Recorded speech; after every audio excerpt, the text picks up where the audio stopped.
¿Hay algo que hayas descubierto durante tu carrera que hayas dicho, wow, esto cambia todo lo que pensaba antes? Bueno, tanto como eso no, tanto como cambiar todo lo que pensaba antes no, pero sí, en el laboratorio siempre vas descubriendo cosas, vas descubriendo que estimulando determinadas partes del cerebro puedes mejorar la memoria. Eso es uno de nuestros grandes hallazgos, ¿no? Nosotros en este laboratorio en el que estamos, aquí en la proximidad del que estamos, nosotros implantábamos electrodos, pequeñas alambres eléctricas en determinadas zonas del cerebro de la rata para mejorar la memoria con estimulación eléctrica. Y conseguimos mejorar la memoria de las ratas incluso cuando las ratas tenían importantes lesiones cerebrales que les impedían aprender, recordar y memorizar. Nosotros conseguíamos, por decirlo de algún modo, pues recuperar las capacidades perdidas en esos animales que tenían dificultades para aprender y para memorizar y para recordar. Y yo creo que ese ha sido, en el campo de investigación, uno de nuestros principales hallazgos. Cómo con estimulación eléctrica intracraneal, estimulación eléctrica directa a las neuronas y a determinadas partes del cerebro, se podía hacer que animales que habían perdido capacidad de memoria, bien por tener alguna lesión en el cerebro o bien por haber envejecido, nosotros conseguíamos incluso eso, que animales envejecidos con poca capacidad de memoria recuperaran esa capacidad y tuvieran, digamos, las mismas posibilidades de aprender y recordar incluso que ratas jóvenes que todavía no tenían esas dificultades debidas a la vejez. Por curiosidad, ¿cómo identificas que la rata tiene memoria, que no tiene memoria? Es decir, Bueno, hay muchos tipos de pruebas que no las hemos descubierto nosotros, que ya existen desde hace tiempo, porque muchos otros investigadores pues, se han dedicado a estudiar la memoria y el aprendizaje de animales. Entre ellos, la rata es uno de los más utilizados en los laboratorios de investigación en neurociencia. Y son, por ejemplo, laberintos. Las ratas aprenden a conducirse por un laberinto para al final, si son capaces de llegar al final a encontrar la comida. Las ratas aprenden a decidir si ir a la izquierda o a la derecha o hacia arriba o hacia abajo para encontrar comida. Las ratas pueden tener que recordar dónde anteriormente había comida para recordar dónde estaba y volver a ella. Es decir, hay muchas maneras de enseñar a las ratas, incluso con pequeños juegos, con jubiletes, con piezas Lego, como si fueran niños pequeños, para que orientándose por esas piezas y por determinados caminos en el interior de sus jaulas puedan llegar a recordar y encontrar dónde estaba la comida en fin, o muchas otras circunstancias que son posibles de establecer en ese entorno de los animales para ver si ellos aprenden y son capaces también de recordar incluso no solo a corto plazo, sino también al cabo de bastante tiempo. Hemos estudiado en nuestro laboratorio memorias a corto plazo y memorias también a largo plazo. Todo eso en relación pues, con la edad de los animales, para ver a qué edades se aprende más y mejor, en relación con animales que pueden tener problemas de memoria por lesiones en su cerebro, por algún tratamiento químico que se les ha practicado. Es decir, hay muchas maneras de investigar el aprendizaje y la memoria con animales de laboratorio como las ratas, que son mamíferos con un cerebro ya muy desarrollado, que se parece ya bastante al nuestro, al humano, y que tiene muchísimas capacidades, mucho más de lo que podemos imaginar por ser un animal pequeño y un animal muy distante, digamos, en su vida a lo que puede ser la vida de una persona, ¿no? siempre me ha parecido curioso que las ratas sean listas, tío. Siempre me ha Muy parecido. listas, las hay muy listas y además hay diferencias entre ellas. Las hay más listas y menos listas. Algunos de nuestros experimentos han consistido precisamente en eso, en hacerles alguna prueba de memoria y las que respondían mejor, por tener mejor memoria, separarlas de las que respondían peor por tener peor memoria y entonces practicarles algún tratamiento de los nuestros de estimulación eléctrica del cerebro a las ratas, digamos, que aprenden peor. Y entonces, fíjate, ese ha sido uno de los principales hallazgos. Conseguíamos que las ratas con menos capacidad de memoria, cuando las estimulábamos con nuestras corrientes eléctricas en sus neuronas, alcanzaban la misma capacidad de memoria que las ratas listas, que las ratas que tenían más capacidad de memoria. Es decir, que con nuestros tratamientos hemos conseguido que ratas listas, ratas no tan listas se igualen en su capacidad de aprender y de recordar a las ratas, digamos, más listas. ¿Cómo son esos tratamientos eléctricos? Bueno, son pequeñas descargas eléctricas en el cerebro. Nadie debe imaginar que son corrientes como las que tú tienes y metes los dedos en un enchufe, ¿no? Son unas corrientes que ni las notas, son unas corrientes de microamperios, o sea, pequeñísimas, pero suficientemente potentes como para estimular a las neuronas, que no son más que pequeñas centrales eléctricas que funcionan precisamente por descargas eléctricas. Las neuronas funcionan precisamente produciendo descargas eléctricas que son como si dijéramos la palabra con la que hablan las neuronas. Cuando quieren transmitir una determinada información, una neurona a otra le envía muchas descargas eléctricas. Cuando quiere transmitir menos información, le envía menos. Y conjugando el número de descargas con el número de neuronas que descargan eléctricamente y muchas otras posibilidades que hay en el cerebro de cualquier animal evolucionado, como la rata, que es un mamífero, pues se puede conseguir una actividad cerebral que da lugar a todos esos procesos de aprender, recordar e incluso olvidar. Vamos ahora ya a empezar a ir hacia el origen, ¿vale? ¿Qué es el cerebro?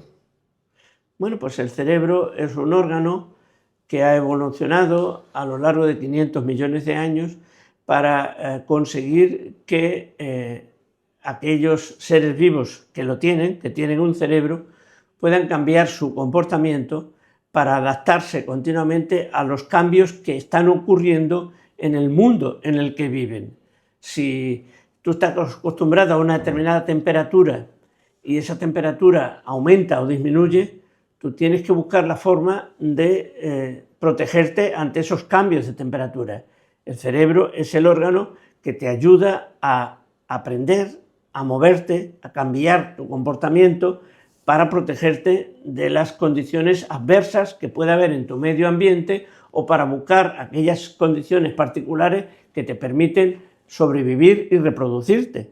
En una única palabra podemos decir que el cerebro es un amortiguador de los cambios que ocurren continuamente en el ambiente, es decir, algo que sirve para que el organismo que tiene ese cerebro sepa cambiar su comportamiento de manera conveniente para no tener ningún tipo de problemas, para buscar el calor cuando hace mucho frío, para buscar el frío cuando hace mucho calor, para buscar la comida cuando no la hay, para intentar, en definitiva, sobrevivir y también para buscar, digamos, parejas que permitan la reproducción y la perpetuación de las especies.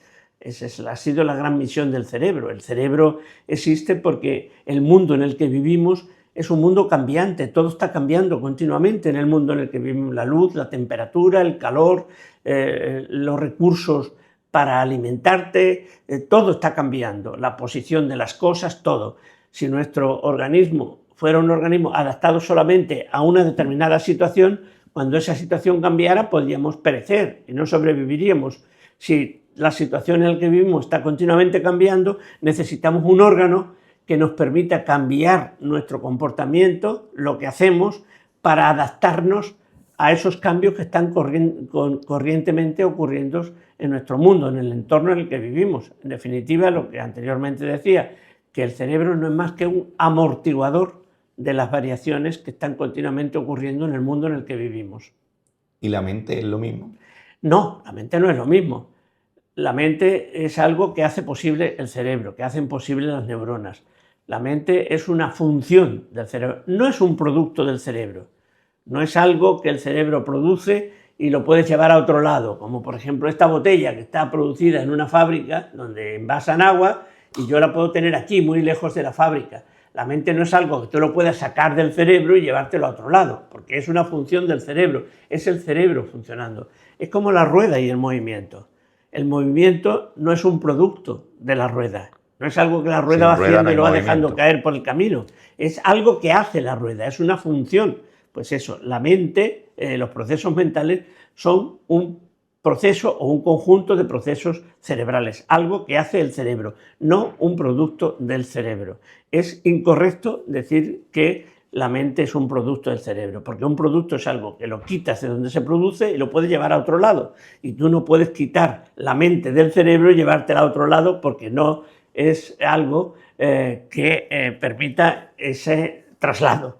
es una función del cerebro. Cuando el cerebro está funcionando, cuando las neuronas están funcionando, se están originando procesos como los mentales, que son los que ahora estamos aquí considerando. Y además depende del yo, ¿no? Porque en función también de la vida que haya llevado Ignacio, las experiencias que haya tenido Ignacio, su cerebro y su mente se moldearán, como has dicho, al medio, ¿no? Es decir, que si tú en vez de profesor de universidad hubieses sido futbolista, me lo invento, tendrías un cerebro muy diferente. Totalmente, totalmente, porque el cerebro tiene partes, digamos, que nunca cambian, porque son partes que vienen ya genéticamente determinadas para, sobre todo, para sobrevivir y reproducirnos, pero tiene otras muchas partes que están continuamente cambiando. Las neuronas están continuamente adaptándose a los cambios ambientales, están reconfigurándose, estableciendo nuevas conexiones entre ellas para que pueda cambiar el comportamiento, y al cambiar el comportamiento nos adaptemos, como decía anteriormente, a esos cambios que continuamente están ocurriendo en el medio en el que vivimos. ¿Hasta qué punto una persona es lo que es su cerebro o su mente? Hasta un punto extraordinariamente elevado, alto. No hay dos personas iguales, no hay dos cerebros iguales. Es cierto que todos los cerebros humanos, o todos los cerebros de ratas, o todos los cerebros de jirafas, tienen mucho en común entre ellos, pero hay muchas partes que, como muy bien decías, son propias de cada individuo. Son partes que se han reconfigurado de una forma especial en función de lo que ha vivido ese individuo, desde que nació hasta el momento en que estemos hablando, hasta el momento de su vida adulta, ¿no? Eso hace que, como decía anteriormente, no haya dos cerebros exactamente iguales. Todos los cerebros humanos tenemos partes que son parecidas, pero tenemos otras partes que son propias de cada uno de nosotros, que están configuradas, adaptadas, reformadas o rehechas, como quieras decirlo, en función de todas esas experiencias que hemos tenido, de la familia que hemos tenido, el ambiente en el que hemos vivido, la educación que hemos recibido, la alimentación que hemos tenido. Todo eso está cambiando continuamente, digamos, la organización de nuestro cerebro. Y eso nos convierte en seres individuales a cada uno de nosotros, porque aunque compartamos, como digo, cosas con los demás, siempre tenemos muchas partes de nuestro cerebro que son únicas de cada uno de nosotros. Y eso es lo que determina que exista una profesión como la psicología, porque la psicología es como una biología adaptada a cada individuo en particular. Si todos fuéramos iguales, si nuestro cerebro fuera igual, y nuestra forma de trabajar mentalmente, nuestros procesos cognitivos fueran iguales, probablemente no existiría la psicología, solo existiría la biología. Visto uno, vistos todos, pero como no son todos iguales, además de la biología que estudia lo que es común entre todos los seres de una misma especie, necesitamos también la psicología, que es lo que explica que dentro de cada especie, cada individuo tiene sus propias particularidades, su propia manera de ser, su propia configuración cerebral. Y hay que estudiar esa configuración para entender los cambios que en ella puedan producirse y las alteraciones, los cambios, las enfermedades que puedan producirse, no solo en el cerebro en general, sino en cada individuo, en el cerebro de cada individuo en particular. Y en estos conceptos de cerebro y mente, y en particular, te iba a preguntar por la ciencia, pero te iba a preguntar en particular a Ignacio Morgado, ¿el concepto de alma dónde queda? El concepto de alma no es un concepto científico. Por lo tanto, es un concepto espiritual, ¿no? Es un concepto que se sale de la ciencia. Se lo tienes que preguntar pues, a un religioso, a una persona que estudie pues, eso, teología, Dios, etc. La ciencia no trabaja ese tipo de conceptos, no lo desprecia, un científico no desprecia ese concepto. Quien hable de alma, quien quiera entender lo que es el alma, explicar lo que es, lo puede hacer perfectamente, pero obviamente eso no se puede hacer dentro de los límites de la ciencia, porque la ciencia tiene unas reglas que exigen que lo que se, digamos, manifiesta tenga un correlato, digamos, que lo sostenga, tenga una base, una explicación de naturaleza precisamente material que lo pueda sostener. Y el alma no es un concepto material que podamos nosotros, digamos, darle un fundamento propio. Es un concepto espiritual, bueno, que se relaciona mucho con la manera de ser de las personas, desde el punto de vista sentimental y con el deseo que tienen las personas siempre de encontrar sentido a su propia existencia, a su propia supervivencia, ¿no? Y en ese sentido, pues el concepto de alma y del más allá, etcétera, pues también juegan un papel dentro de la psicología de las personas, pero no son conceptos que puedan explicarse de manera científica. Forman parte de las creencias humanas que son muy respetables siempre, pero ya digo, no tienen fundamentos que la ciencia pueda establecer. Has hablado de concepto sentimental, ¿no? ¿Qué sucede en el cerebro cuando una persona tiene emociones, sentimientos? Es decir, por qué el cerebro está constantemente, o el ser humano está constantemente, y entiendo que el cerebro es el eje central del funcionamiento junto con el corazón, porque está buscando siempre encontrarle sentido a la vida? Bueno, pues es una muy buena pregunta. Tenemos una mente, ¿eh? Que es la que intenta encontrarle sentido a nuestra vida. Es así, es así.